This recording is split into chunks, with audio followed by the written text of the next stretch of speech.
everyone, and welcome back to the Brightworks. Today we're taking a look at some of the top rated Beyond All Reason currently on the market. We've got for you Supreme Straits today. Whoa, a little bit of a camera jostle there, sorry about that. We've got Supreme Straits up for you today, and you can see that we are not fooling around. Whoops, forgot to fix my settings. 1 second as I just, Yeah, some new update changed that. I've tried fixing it, but anyway. You can see now that the true skills of all the players on this side are, all the players on both the sides of this game are way, way up there. You can see 42 for our Northeastern Blue leader. Whoa, sorry about that, folks. A little bit of reverse ASMR for you there. What were we talking about? Northeast Blue team leader, going to be Snoopa, our Armada commander, lovingly painted in this bright, brilliant blue color today. Going for that 3 max, 4 windmill, 5 windmill start, 4 windmill start. Trying to trick me there. And we have, for our red team leader, we have Con Vodka. Vodka spawning in the southern side. Maybe made of potatoes, but he isn't made of fear as he takes on the sea lane here, which is a pretty difficult lane to do. It's not for the faint-hearted, that's for sure. Really excited to see what goes on here. The description I got, this is a viewer submitted game by the way, the description I got for this one simply read, "Too aggressive?" ? So yeah, that's always a really good sign. That means something interesting is going to happen almost 100% of the time, 60% of the time. Now I also notice that we have Fatal Baguette in this game, someone we featured quite a few times on the show, always happy to see. Very, very cool strategies that are brought out all the time, and that's always absolutely lovely. Also, my nearest and dearest imposter, TNT 2000. This is not me, but it is someone who shares the same affinity for TNT explosives, I suppose. Although maybe I shouldn't say that. YouTube might strike me down, like my father before me. TNT 2000 is going to be going up against Vodka here on the Northern Sea, so that's gonna be tough. Going to be tough for TNT 2000 to get that economy up and running and make sure that this lane stays secured. Meanwhile, in the Southern Sea, it's going to be Zero Renegade up against Core 69. I wonder if this is a Core Guardsman from the death world of Core. Or is it Krieg? Maybe Krieg, actually, now that I think about it. Oh, we have some blue tanks pushing through. A couple of these incisors. They are going to be spotted. For the time being, anyway. Yeah, it looks like they're going to burst down this blitz. 2 is better than 1, and the incisors will get away from that blitz's wrath. They must be trying to take out... Core 69 here. Sorry, something must be stuck in my throat. They must be trying to take out Core 69's economy here. They do get into the back line, although there is a light laser turret, which should be enough to dissuade anybody from pushing in here. We do see the aircraft heading on over to this island, so that is quite nice. We also have a fighter to move in beforehand, so that is even better. I think that's a great move if you're in the back lane here. Send out that fighter, or send out that constructor rather, to capture these islands and either give it to the sea lane player, or just hold on to it and use it for a tech lead. Always going to be really, really nice. Shuriken would be absolutely lovely, and there it is, right on cue. We're E-stalling at the moment, but we do have the advanced solar coming up to fix that. Gotta burst out this Shuriken as quickly as we can to shut down this incisor. Well, I guess if the incisor is just gonna hold still, look at it sticking its nose up. What on earth? That's interesting. Certainly. Very interesting. Vodka has taken this position for the vehicle app. That's quite unique. Usually they go for this lane right here, but TNT 2000 has actually not stepped into the water at all. Going for quite a lot of energy storage here. That's odd. Wonder if we have big plans for that, or if we're just doing what we feel like doing. Hoping for the very best and all that. Oh, a little bit of jumping around today. Not sure what's going on with my client. Maybe it's just having a time. Fatal Baguette sends the commander out. And it looks like we are sending the commander over here. Ooh, the AA bot is here, though. Very nicely done by Vodka to send an AA bot over there. That's actually a really nice strategy. You just send one AA there. Yep, one here. I did this in my own games, too. I wonder if Vodka might have seen the video I did that in. Or maybe I ripped it from them. Maybe I noticed it and forgot to attribute that. Anyway, sending the AA bots is really, really powerful. You can see the effective range of this thing is just tremendous. And yeah, this might get really, really unfortunate here for Fatal Baguette as the commander, or the transport carrying the commander, moves in right into this anti-air bot's range. Uh-oh. Yep, we're thinking about it. Do we have vision here? We don't have vision. Uh-oh. Uh-oh. We're within range. Ready to fire. Oh, commander gets out just in time. That could have been really, really bad. Could have been really bad. Luckily for Fatal Baguette, the commander was dropped off before the anti-air bot was able to shoot down the transport. The Northern Sea is completely uncontested, though, so Vodka is in a great position. Vodka was probably expecting a little bit more resistance than there actually was right now, and didn't actually end up having to fight for anything here. Commander sacrifice here. It is the first commander death of the game, although it's not the first commander sacrifice, it would appear, based on the teams. No, yeah, actually, never mind. We do have sacrifices going down all over the place for the technology lead, but that's certainly not out of the ordinary. Meanwhile, on the front line, Putt and Big Nick are both putting in the work here to fight off Xanon and Dervish the Cat. A lot of vehicles out on the front lines here, which is to be expected. Vehicles in this front line are, of course, going to be tremendously useful. That artillery can fire away from a super, super long range. We've even got a heavy laser turret out. That's actually quite nice. One of the only things that can really blast through that vehicle armor plating. Suddenly, yeah, it looks like Vodka basically owns this sea. There's no, it's gonna be really hard for TNT 2000 to break out now. Vodka, very high skill player, not going to let you off easy. Definitely going to be a uphill battle for this position here.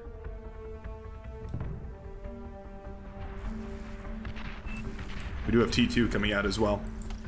Love these high skill games. I mean, we're barely into 7 minutes and everyone's already received T2s, which is just phenomenal. You scale up so quickly in these ones. We can see Zero Renegade also has a tremendous Navy force. Bunch of Dolphins are built already. And I wouldn't be surprised if we start up destroyer production here or there. The commander also marches forward and starts disassembling a lot of these facilities. I'd love to see capture used more often. That way we don't have to waste time attacking any of these stuff. Although I guess building it isn't really that much more expensive either. It does technically stall us a little bit though, so you know, here and there, minor little improvements that you could make, but overall nothing too drastic. Fatal Baguette setting up a huge front line here, or a huge defensive line there, I mean. TNT 2000 again in a little bit of trouble here as these Dolphins collapse on this base, although the Dolphins don't have any way to attack the commander. Ooh, unless it sticks its head out. It certainly shouldn't. If I really think the commander should dive into the deeper water where it's safe from those Dolphins. That is, of course, going to be dangerous once the destroyers start coming out and they can launch those depth charges, but for now it's going to be alright. Meanwhile, some brutes have broken through the front line and started to ravage the wind farms here of Putt. These are pretty scuffed up though, so it's not going to be very long before they are mopped up, I think. Yep, there go the tanks. That's a lot of metal left in Putt's base, so that's always nice. Love to see that that reclaimed and forged back into something useful, sent to the front lines. It's just how it goes. Jammer was so close, and it was being built by a construction turret on the front lines too, but it just didn't manage to come up. Twilight was actually built. Ooh, and it paralyzes all of Dervish the Cat's forces and none of Big Nick's. Really nicely done. That was a huge misplay by Dervish the Cat. Now all those pawns, which are essentially the only thing posturing here to make sure that some sort of push wasn't happening, well, they've all gone down, and so the push happens.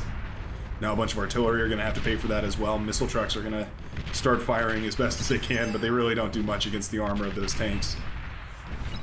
Yeah, you can see a lot of those long-range units are going down here.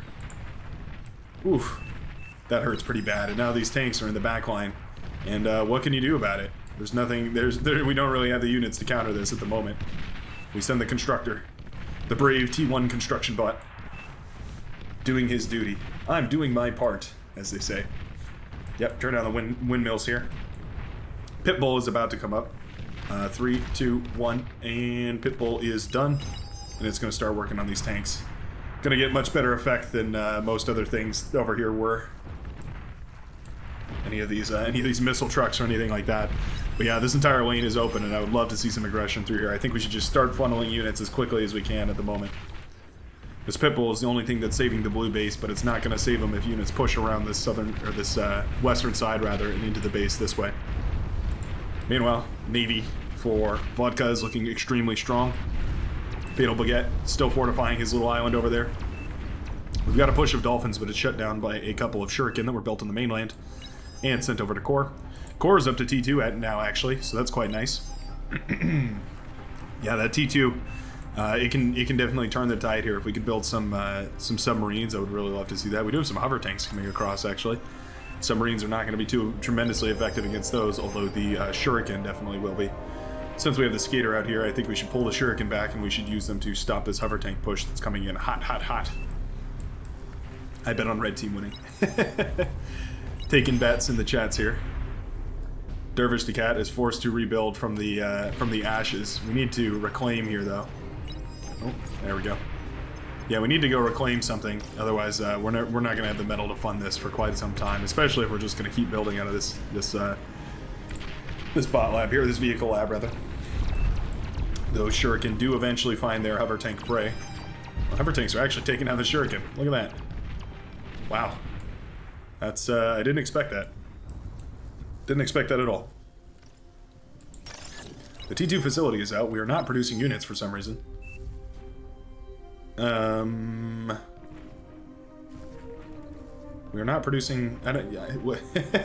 what are we doing here? I don't understand why we're not producing units. I mean, I guess we have basically no energy production at the moment, so if we start producing T2 units, things are going to get really, really stretched thinly here.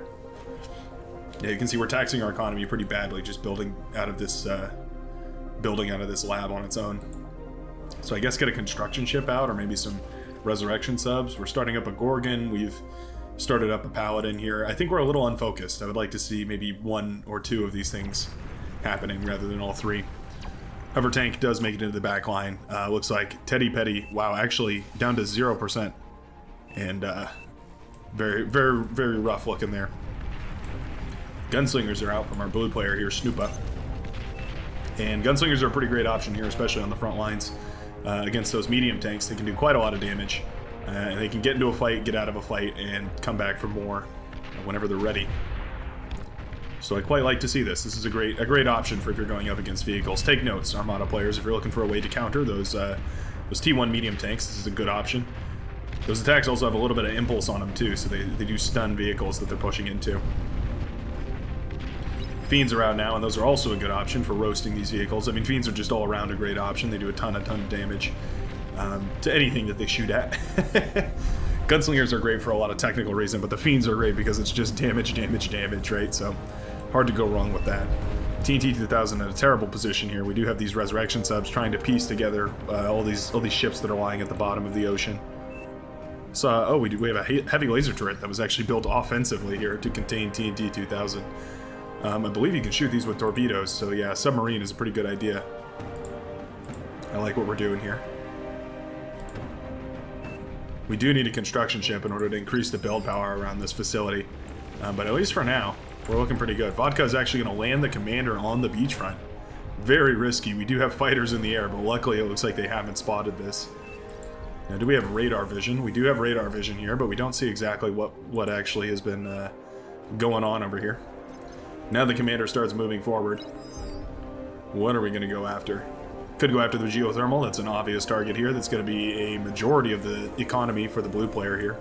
That's about 1/4 of their economy. A little more, a little less. Please capture it. I would love to see this captured. That'd be absolutely phenomenal. What are we going to do here? D-gun it. Very nicely done. D-gun goes up, and all of that evaporates in the blink of an eye. This entire thing is destroyed here. We actually could have even pushed it a little bit further. That's obviously a risky idea here, but yeah, we definitely could have pushed in with the commander a little bit harder. Very nicely done. Absolutely excellent snipe, though. Moving the commander in, using it really strategically, and then moving it out. And of course, we can just retreat it into the water. So very, very nicely done by Vodka, showing us that there's more than one way to skin a goose.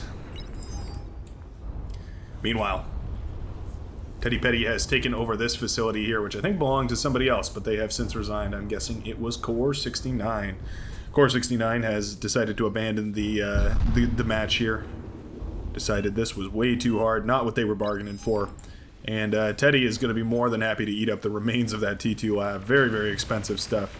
Going to have to pay for it with their commander's life, though. Oh, they actually can squeeze off a D-gun while they're in the water there, in the shallow water. So a lot of those dolphins will go down. There's more Seekers moving in, though. And certainly we can expect to see a little bit of aggression here. Wow, 0% D-gun, though.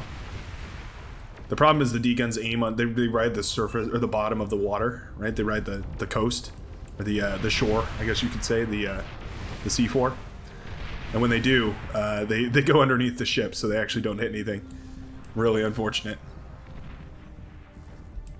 Meanwhile, we're setting up a nice little forward production facility, using that commander to build that naval hovercraft platform out here, while a construction ship actually sets up the build power for it. So that's very nicely done. This will very quickly become a absolutely wonderful forward aggression. Meanwhile, we're switching to Amphib over here for the blue team. Zero Renegade needs to desperately throw up an Amphib lab or a hovercraft lab or some way to get some damage done on the land over here. If that doesn't come up pretty soon, we are not going to be at as big an advantage as we should be with having won the naval scene here. In the backline, we are teching up nice and properly, just making sure that we are spending all of our money that we can on as much build power, as much energy production, as much of everything as we possibly can bear to. Similar stories over here, actually. So for that part, it's mostly the same. Peons actually going, or peons, either way. Peons going for the Chad double APHIS strategy. Going to be out of the game for a while, but it is going to give them a tremendous boost as soon as that comes online.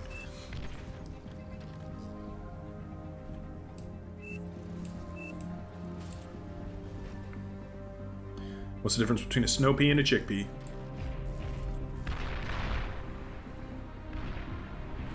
You don't want to know.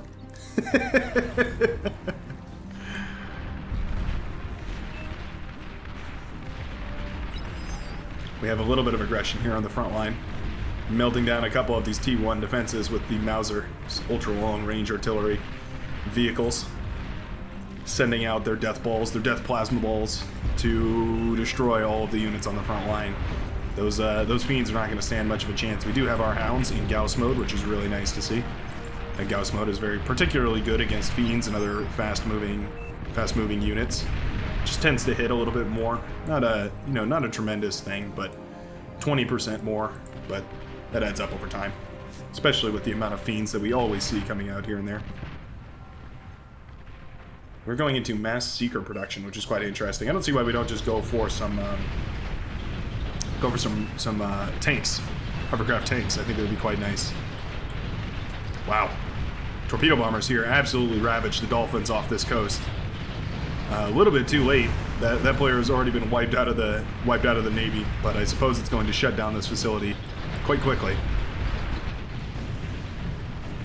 Yep, all of this evaporates real quick under all those torpedo bombings. Now, the torpedoes can't hit any of these hovercraft, so these anti-air hovercraft are more than happy to just sit around and shoot their missiles out at these torpedo bombers, but they are light missiles that they fire, so they're not going to be tremendously effective here. A couple of Seekers do manage to break through. It looks like TNT 2000 was actually planning on going for hovercraft of their own, but now that there's some on their front door, things are starting to look dire.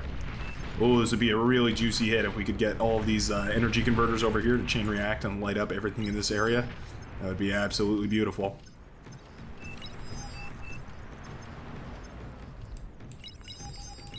We are going to get into the back line here. Those energy converters go up. Oh, we're going to start eating its Seeker. Alright, the Seeker eventually goes down to an explosion of its own causing. But it looks like some T2 units have already pushed in here. They're going to take out the advanced geothermal plant. A lot of them are going to die. All of them are going to die with it, but that is also another huge hit to the blue economy here. We do have an APHIS up already, so that's quite nice. But yeah, that geothermal plant being down for so long is going to hurt real bad. We have some fighters working on these bombers here. Trying their very best, anyway. Trying their very best. Zara Renegade building a forward defensive line here with a bunch of these light anti-air turrets. Doesn't want the same trick to be pulled against them. Snipers are out, and they're good against these vehicles, but they fire pretty damn slow, so you need a lot of them. And it looks like they will only be able to squeeze off 1 or 2 shots before being taken down here. Unfortunately inefficient. The Pink Army is on the retreat, and these Mauser are essentially ineffective when they are retreating. It's a very, very difficult thing to do, to retreat your Mauser, because you know that essentially you're abandoning a few of them to die, just because of the fact that they cannot retaliate in any sense or shape. You might consider taking 1 or 2 of these and turning them around so you can start firing while the others are retreating, so to cover the defenses, overlap your fields of fire. It's one way to handle that. Advanced Fusion Reactor stayed up, as Vodka was quick to point out here, making my job easier. Fatal Baguette still conquering this island, still in firm control of it. Meanwhile, we have properly teched up 2 T2 ships over here. Zara Renegade pumping out some Dragon Slayers, really worried about that anti-air, which is fair. Those anti-air, or rather those T2 air units can be quite devastating. Meanwhile, a bunch of amphibious tanks. Yeah, this is what I like to see. Using those amphibious tanks wherever we can. I don't think we got the most value possible out of those, but that's alright. We don't really need 100% value every single time. 80% value will do just fine 60% of the time. Is that twice in the same episode I've made an Anchorman reference? Let's go. Starting on more advanced fusion reactors here, but I think we shouldn't stop scaling. I think we need to still be building more and more advanced fusions. Yeah, we don't have the energy to fund all these energy converters while we're using our labs here, so I think, yeah, I think I'd like to see 2 or 3 more advanced fusion reactors, and what you can do is you can start them on this side so that when these are over here are building, they don't accidentally get routed into building the advanced fusion reactors. Looks like we're going to build more build power, so we might be thinking about that already. We do have bombers coming out, or bomber. What's our unit queue like? Fighters so far. Nothing on repeat command. Our yellow player is much more invested here. We can see that there are bombers coming out, there are fighters coming out. We're definitely thinking about making some plays here, which is really important. One of these labs is not like the others, but that's okay. We like our happy little labs. Happy little accidents. The ducks start launching their torpedoes, trying their very best to hit anything they can, lingering above them. Like this poor little radar buoy is floating up in the air there. Meanwhile, the sniper army has actually grown pretty dangerous here. Although they're wasting their potential on a bunch of ticks, so that's not great. But still, things are looking pretty good. Again, I would really love to see an amphibious depot here. Start building those amphib tanks, and you're going to be in a really nice spot. I mean, a bunch of amphibious tanks wipes out this entire facility. It should eventually... Well, no, there's a lot of pitbulls there, actually. But it could definitely put in some damage against Putt-Putt, for sure. Nicely done with the anti-air here. We're going to tear apart this. We're going to tear apart this fighter wall really quickly. Those anti-air flagships, they absolutely devastate those tier 1 fighters. It only takes 1 shot to take down more than one of them, like a lot of them, which is super cool. Yeah, these arrows are perfectly drawn. You can see that red has the advantage here, and so can push forward in this direction, up to the north area. Whereas the teal blue, the aquamarine players, their renegade has the advantage in the south. And so could push through into the southern area. That being said, massive bomber run right here to the purple player, who's now left with basically nothing on the front line here. The front lines have fallen back, essentially 1 player each. Ooh, can we get the advanced fusion reactor? Just barely managed not to. Wow, 16% left on that bad boy. That could have been absolutely detrimental. I mean, we've removed all of the build power, which really hurts here, at least for a little while. But man, that advanced fusion reactor going up would have been the end of the blue player for sure. That means no more energy to power the snipers. That means, well, it means a whole lot of trouble. These Shiva are dangerously close to firing on the right commander here, which is no good. Starting to worry me. We have a bomber scout moving forward. Gonna start bombing some front lines. That's quite interesting. Meanwhile, the hover tank recovery over here, actually, TNT 2000 doing a great job of pulling themselves back into this game, making sure to continue to contribute. Built a huge economy off of these windmills, would be devastating target for some T2 bombers here, but for the time being, that economy is funded entirely by wind power, and you love to see that renewable energy, that green energy helping fund the warfare. We support green warfare. Absolutely. This force has essentially hit its limit, right? Like, the only other thing you can build here are capital ships, and that's a tremendous investment. One we are willing to make, by the way. But I think this AFUS is going to be much, much better. Coming up here in, well, a couple seconds. 94, 95, yeah, we're getting there. Once that comes online, that's going to be energy converters working a whole lot better. But I would love to see just 2 engineers over here. One set to build a whole bunch of energy converters, naval energy converters, and another set to build a whole bunch of those naval, fusion reactors. Wow, a huge tick swarm jumps on top of these snipers, and that's actually really, really dangerous. They see the Prude, but they know the advanced fusion reactor's back there, right? They got to be going after that. I have to imagine. Yeah, that's exactly what they're going for. Look at them all weasel into that space there. There's only one thing on their mind. Oh, are they gonna get it? 5, 4, 3, 2, 1. They do get it. The advanced fusion reactor for the blue player goes up in smoke to the humblest of unit, the Tick. Vodka showing us just how devastating that unit can be. We do have a single torpedo bomber launching away over here. 400 torpedoes from those ducks later, and these are some dead destroyers for sure. But they did their duty while they stood to tell about it, to live about it. What's our solution here down south? We're rapidly losing this front line here. As more and more units begin to push forward, there's less and less that we're able to do. We can see it looks like the reclaim bots, the res bots, have been sent in to try and pick up all the metal over here. There's not actually a whole bunch right there. A ton left over in this advanced fusion reactor. A couple left over in random spots here. For the most part, that's actually a lot of wasted metal. More of these gunships are starting to launch torpedoes down here at these ducks rather. But the ducks are going to walk up onto land to avoid those torpedo ships, and so they will be spared from their underwater wrath. They have a capital ship as well, finally moving out here to try and harass Putt-Putt, as well as Naughty Toaster. Wow, you can see the unit spam is in full swing at this point, though. Fatal Baguette showing us that they're not afraid to tank everyone's FPS just for the win. There's a lot of consoles. Would love to see maybe a little bit of static defense build with those, or just pull them back off the front line. Just feels wrong to have them up there. Yeah, there we go. Maybe they were building these metal extractors. That's probably what happened. Anyways, we're suddenly realizing that we don't actually have the units necessary in order to hold off a T1 spam of our own, or of the enemy's own, anyways. And this spam is really nicely done. This is one thing that I see a lot of people fail to do, is they take their spam and they spread it out like this much. They make it very, very clumped together. This is exactly what you want to do. You want to spread that surface area out so much that there's constantly some sort of unit going everywhere. And so this is actually really, really nicely done. What we see here, where they're essentially covering the entire enemy's base with movement markers here. Very nicely done by Fatal Baguette.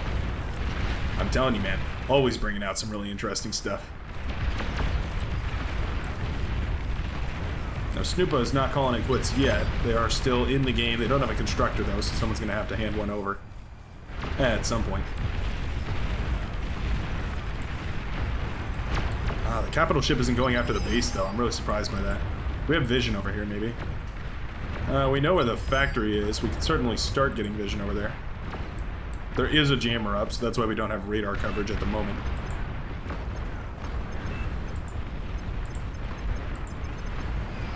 Yeah, actually, that radar jammer right there is actually putting in a tremendous amount of work. It's essentially keeping this entire ship from knowing where to fire back here. Yeah, if it actually had radar vision, it could fire really, really deep into that base, but this radar is keeping it completely off the map. Very nicely done. Very good early thinking to put that up so that there was never any trace. Because if you see it once, you're going to be able to shoot at it again. But in this case, there was no first time.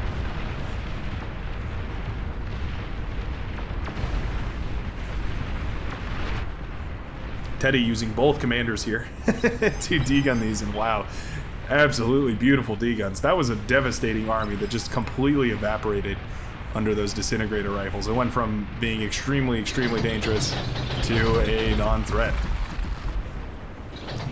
Sprinters here combined with some EMP bombers to mop up this entire mess. It will be very, very light work from here on out. Nicely done. That's a stupendous defense right there. We do have Shiva getting ready over here, down south, which is always really cool to see. Love to see those T3 amphibious units. That's definitely one of the best ways to win this game here. Did this ship eventually see over here? Well, we did get vision of the lab, so we're just firing in that direction right now. Which is great. That's going to mean that a lot of these construction turrets are more worried about building the lab, repairing the lab, than they are about actually producing units. So even though we're not killing the lab right now, we are still shutting down the majority of the unit production. We're trying to paralyze some of these ships. That's quite interesting. We do have torpedo boats coming out. Torpedo bombers, rather. Oh, and this is suddenly turning into a very chuggy match. The frames are rapidly dropping. Front line is holding fairly steady here. This grunt spam is very expensive. Take a look at this. Oh, hold on now. There we go. And I'm gonna have to manually select these, otherwise it's gonna give me problems. But let's just take a look right now. So this is grunts and trashers in, various patterns here. But you can see it takes about 300 metal and in between somewhere around 4,000 energy just to run this T1 spam factory. Now we have the funds, we have the facilities for that. But it's important that we continue scaling. So this is really nice that we see a lot of T2 constructors with T1 constructors, and we're going to keep building these massive advanced fusion farms. I actually would like to see some more teching coming out of this player over here, Peons. They are building a huge fighter production, though, which is always lovely. Meanwhile, looks like some Shiva have pushed forward here, and they did take down one of Teddy's commanders. Actually, looks like we got it. We got both of them. There's one of them over here as well. Chugging along as we watch these fighters absolutely tear apart all of these units here. It looks like the blue fighters were not made in vain as they start to move forward, trying their very best to kill some of this T2 defense, or T2 aerial units anyways. But not doing a great job. Those T1 fighters are pretty weak when you finally get around to seeing them fight that T2 stuff. At the very least, we got a nice little vision of what actually we're fighting over here. Shiva trying its darn best to hit these snipers, even though they are all cloaked. And it evaporates instantaneously. Wow, look at this T1 spam. Absolutely deadly.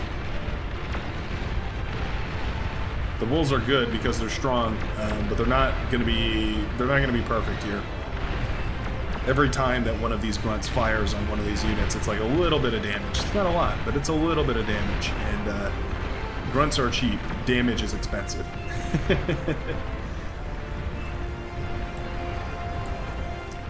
Meanwhile, producing plenty of fighters back here. I was wondering if we were going to see a Nostradamus maneuver. We definitely have the economies to fund it. Loads of sumos right here. Wow. People were prepared for a big old wave. Gonna try and just walk the sumos in and break this front line with one big attack. Wouldn't hate to see it. Vodka is definitely thinking about sending in some marauders, so that's always nice to see. Meanwhile, we do have the Epoch here. Getting ready, getting back in line to start firing at this, but we do have two of these overseers here. Oh, we're actually bursting down the overseers with these long-range missile ships, so that's very nicely done. Putt-Putt in a whole lot of trouble here as these missiles start raining down from above. Justice reigns from above, or so I hear. Ooh, but the Razorbacks are firing offshore now. Uh-oh, no reaction here. And the Razorbacks actually mop up all of those longbows. Very nicely done. Excellent crisis management right there. The Marauders have marched through, taking down commanders, taking down facilities, taking down anything they can find. They dive into this pond here to slip away from detection. Meanwhile, this massive facility over here was ruined. Looks like the commander here, Fort Dervish the Cat, also went down. Captain goes down with this facility. The Marauders come out and they start tearing down these tidal generators, but they're actually headed right into the back line here. Not an excellent option to deal with them. Oh, they make a sharp turn as they head... Ooh, that was a nice D-gun from Xanon. But this is a 2-wide row of construction turrets, and so they will chain react off each other really, really easily, shutting off, at least for the time being, the T1 production here from Fatal Baguette. That in and of itself isn't going to be enough to justify this attack, but maybe this attack over here was worth it here, that we did shut down all these metal extractors. We shut down this facility here for Dervish the Cat. Yeah, you know what, I take it back. I think that attack was definitely worth it. Whoa, tons of Razorbacks out now. If we spread these out, we can get a really nice field of fire. We don't want to group them up because that AoE from those Shiva can be really intense. Oh, those Shiva friendly fired that one down to death. That was a little bit awkward. Yeah, we definitely need to spread out our Razorbacks a little bit. Just drag them in a nice big line here.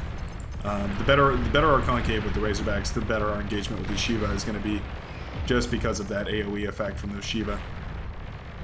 Absolutely downright devastating. Capital ships also trying to continue to get use here, but they're struggling a little bit.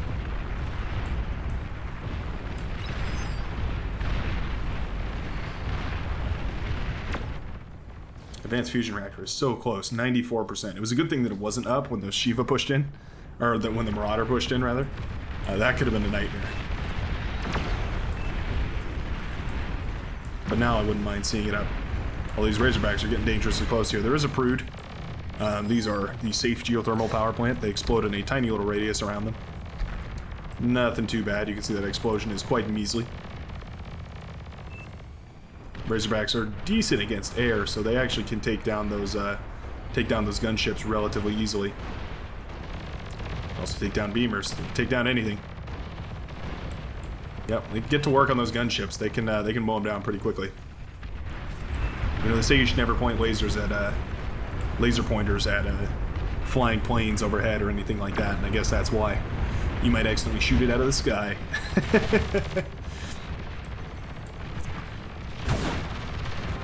I don't know what that sound was. That was a bit odd. Whoa, that was a nice little engagement there. It did take out a whole bunch of those fighters with just a massive row of these skaters here. Nicely done. Razorbacks getting some tremendous value against these bulls. Make sure to burst those down as quickly as we can. Razorbacks are an excellent option against T1 spam because, well, they fire so quickly, they can burst down a grunt with just a single volley of fire, and they can adjust their fire angle really super quickly as well. So definitely an excellent option here to hold the line. Gunships are out, and they're going to try and burst down some of these Razorbacks, but again, those Razorbacks are not really afraid of those gunships. They don't have to be. Those gunships can get shot down pretty quickly by the Razorbacks, and eventually this trade is much more beneficial for the yellow player than it is for the green one. Also relying on this skater anti-air. Very, very nicely done. Good teamwork there. These Razorbacks are continuing to push, and they're becoming really, really dangerous as they march forward. Yep. Getting into the back line now. They do chain react all of the construction turrets here. And I think eventually they're going to get the lab as well. The lab goes down, the constructors go down, the wind farm is in peril. Immediate peril. As it starts chain reacting from both directions. Very efficient chain reaction there. Wasting no time setting that ablaze. Commander is moving in for the D-gun here. Surprised or not, yeah, there we go. We got to split these up a little bit, make sure that the commander can be targeted properly. Oh, well, guess the commander's going to get to live another day. The T1 spam is back up and running. Wow, more and more capital ships coming out here. The epochs never end. T1 spam really sinks the game speed, by the way. That's not me turning it down. That's the grunt spam. That's going to be these, what is it there? 10 factories, all pumping out grunts as fast as we can. Did see the commander did eventually go down over here to these Razorbacks. That's quite nice indeed. Juggernaut is here to try and deal with these Razorback. It's also going to start lasering away at the seas. That's very nice as well. The Razorback are going to march forward. Now that is a wall of sumos. There's no way these Razorbacks are getting through there. They're at the very least not going to break the entire wall. They might break a point on it though. No way. The sumos make light work of those Razorbacks, and that push is glanced away. Putt-Putt, meanwhile, has been under siege this entire time, and I really feel bad for this guy. Taking so much damage all around from these more and more capital ships. This is a strategy that we continually see time after time again, and I really think the Amphib factory is a whole lot more powerful. We do see it up here, so props for that. I would just say to turn off production back here so we can really heavily commit to these amphibious units. Zero Renegade is lining up for a devastating Marauder push. They can run right past all these defenses. This is the only real dangerous thing here, this Pulsar. But yeah, I mean, this economy center is completely exposed. Ooh, the Marauders are moving out. They're headed straight into the back line of this economy center for Teddy. Wouldn't mind seeing a few of them routed around over to Wing R, but actually we might even just be, we might just have a devastating enough explosion from this to chain react the yellow player here, Wing R, without it, regardless. We're gonna try and EMP bomb these. They do have a light anti-air, so if you linger for too long, they're eventually going to be able to get you. If the Marauder get close enough to any of these, they can set them out in chain reaction, just like that.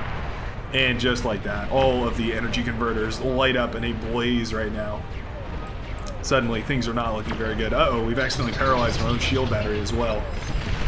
This is not looking good. Loads of these constructors are falling as well from the anti-air missiles. They're very light anti-air missiles, but when all these are clumped together, you can see they're all taking a tiny little bit of damage. Whoa, that's risky. For now, at least, the attack is pushed back, but there's no more metal productions here, so we're down. Yeah, we're down to 84 metal production. We should be in the well into the hundreds. Anytime I come over here, things get way more difficult. Oops. Looks like we accidentally chain reacted some of our own windmills. Not sure exactly what set those off.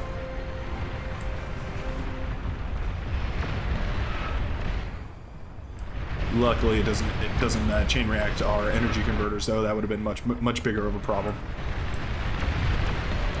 This is really nice, just getting a lot of free damage on this fighter wall right here.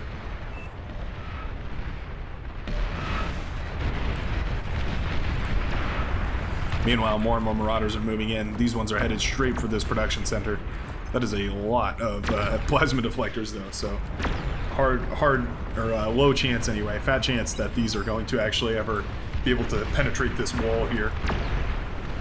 Too many layers of plasma deflectors, forcing the plasma shots out here. As we can see these things being bursted down by snipers, pit bulls, Gauss cannon, everything you can imagine. Come on, give me something good. Havoc sounds pretty cool. Tumbleweeds are out and about. We were talking about these in the test stream. If you tuned in for that, hello and welcome. Welcome back to the videos. Feel free to brag about having been participating in the very first ever Brightworks stream. It's very unannounced, so don't feel too bad if you didn't. But there you go. Oh, we're starting up tumbleweed spam. Oh boy. Naughty Toaster showing us that they're not playing around. They're ready to throw suicide bombers out on the line.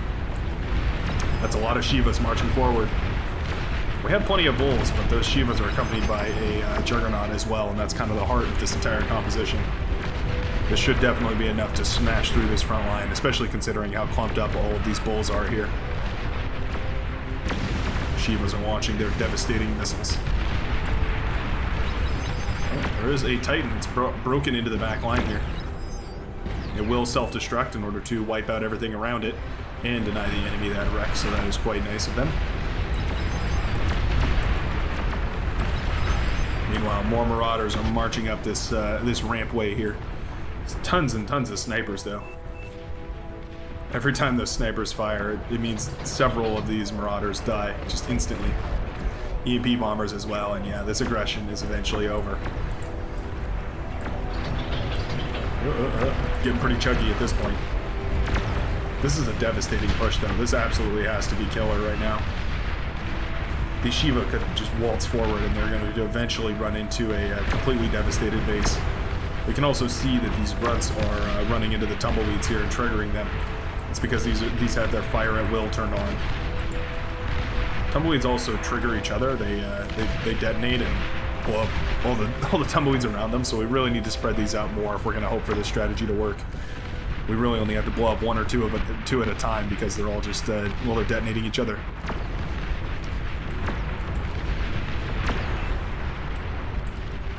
This is a hectic game.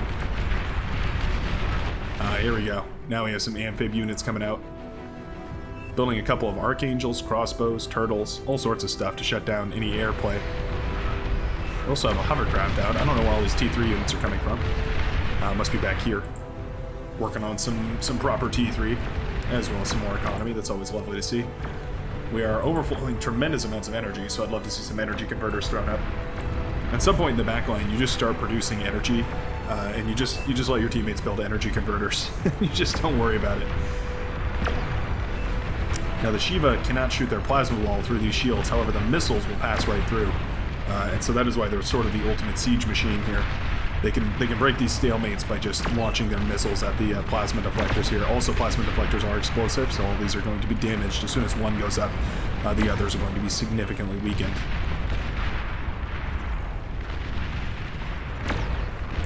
The AoE also helps because when these plasma shots fall down, they can start to trickle through. We're weakening these shields pretty badly as well. Some of these plasma deflectors are getting a little bit punched through here. Oh, we can see these artillery shells starting to leak through, one or two at a time, but it only takes a few to set this entire chain reaction off.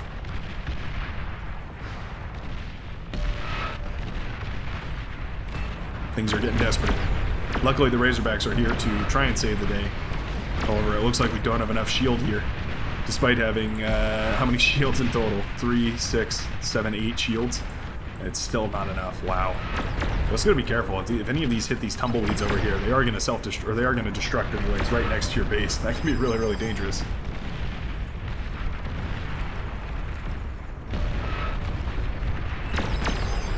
Luckily, the build power is being saved from the onslaught of these ships, even though these ships could definitely target a little bit further back here. Do we think there's something there? Are we, like, aiming for a target? Yeah, I'm not sure why they're firing at that specific spot. I would say to either go for the shield generators or go for the build power back here, since we can reach it with the epochs anyways. Epochs are making pretty light work of this juggernaut, too. Their artillery is no joke. Plasma shields are all back to charging up here, too. Yeah, that attack is halted. Marauders are now streaming through the waves and waves of grunts here, trying to push upstream in order to get to this facility. There's also these T3 cataphracts here, which are a Cortex beam weapon. Not their specialty, but you know, they did a good job with this one, I would say, as an Armada player. Beam weaponry is our specialty, and yeah, they did a decent job with this one. Almost got this energy converter, but luckily there wasn't really anything that would have chain reacted there, so all is well.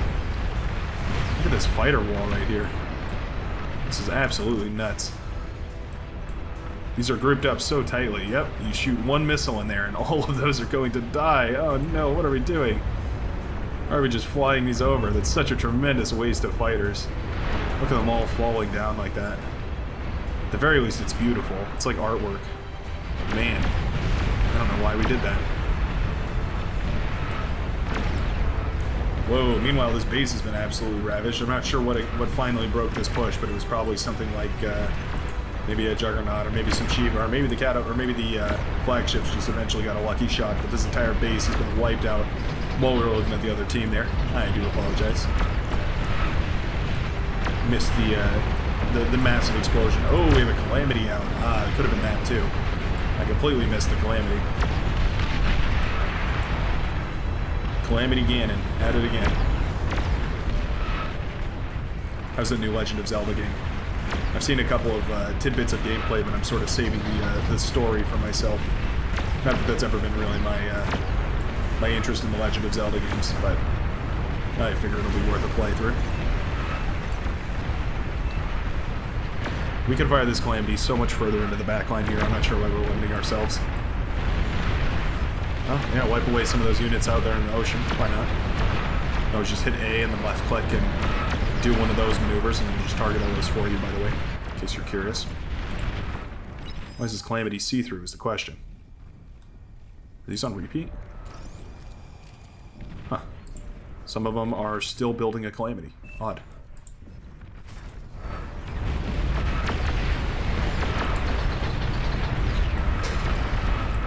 Not sure why we've abandoned the idea of using the Calamity to continue damaging our enemies here. How much vision do we have, actually?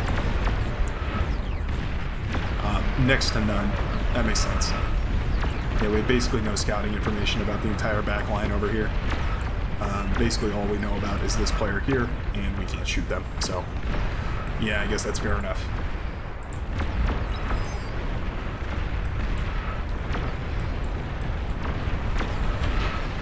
Going to use the Calamity to try and attack this beachhead. I'm not sure why.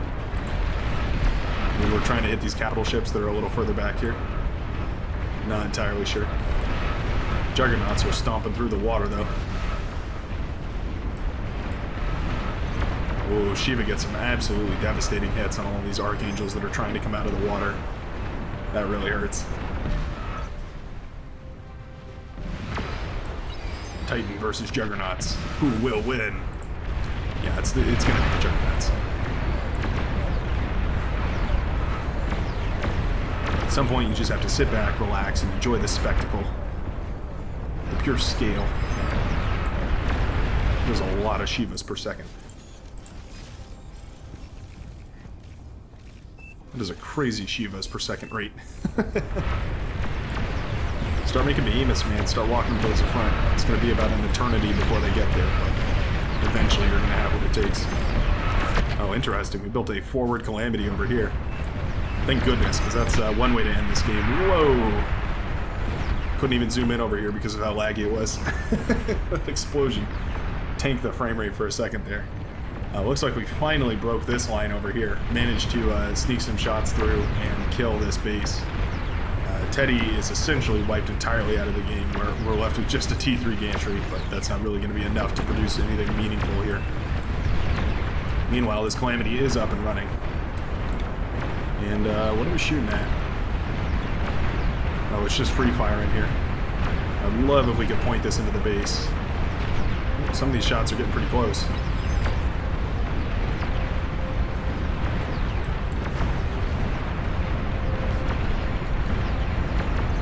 Come on, you can do it. There we go. We are going to start shooting in this direction here. One of those shots finally lands back here and takes out the entire production facilities of Wing R as well. Well, the backline production facilities anyway. Wing R still has this naval facility that it took over from our red player who has since left. Vodka. Ooh, that is really nice. Very satisfying. It's simple. To defeat the anti-airships, you simply need to get their kill counter up to the maximum possible value, upon which there will be an integer overflow, and they will crash. Brilliant.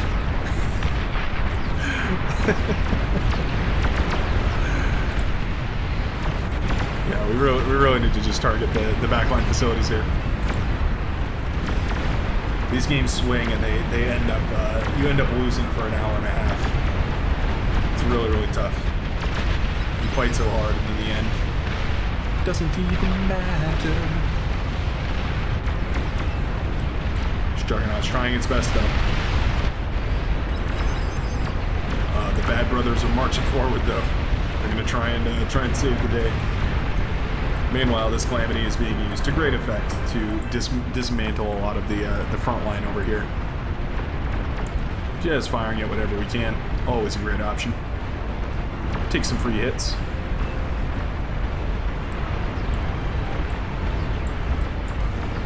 The pawns are actually leaking through here. Oh, looks like something pushed through this way. Ah, it was a Titan that managed to get into the back line here, eliminating Mailkit's entire economy center at the very least. Absolutely lovely. And eventually, this Calamity will start firing into the economy over on the far left side, the very last technology center of the red team. And that will do it. The yellow player has officially resigned as well, so it is now up to people who are no longer in this game, holding on to this game's, final status here. It's a public service announcement. If you find yourself in this situation, please do everyone a favor and go ahead and resign. You're not going to offend anybody. We're all friends here.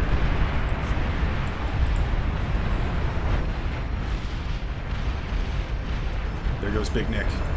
Down to Putt-Putt and Mailkit. Mailkit is just dancing along. This is no time to dance, Commander. We're in immediate peril. What are you doing? The Calamity starts targeting down the base over here. There's nothing left for Mailkit to do but sacrifice the Commander. In a glorious blaze of passion, the Commander explodes, taking down the second to last bastion of Red Team. Red Team honor. This Commander is going to step forward. He's going to go for a couple D-guns. He's going to go out fighting. But it will go down fighting. Mailkit takes over here as well. And sacrifices the Commander. Okay. we're gonna finally escape this game. Ooh, that was a long one, wasn't it? That was good, though. I do love to see these late games, especially when the pros take them late. Usually this kind of game goes for about 90 minutes when the noobs hand it, but the pros are very kind to our time, and they'll get us in and out right around the 51-minute mark. Whew. Very, very good to see. Hey, thanks a ton for watching. If you made it this far, feel free to brag about that in the comments. I know it's quite an accomplishment. Really love to hear from you guys down there regardless, and I hope to see you in the next video.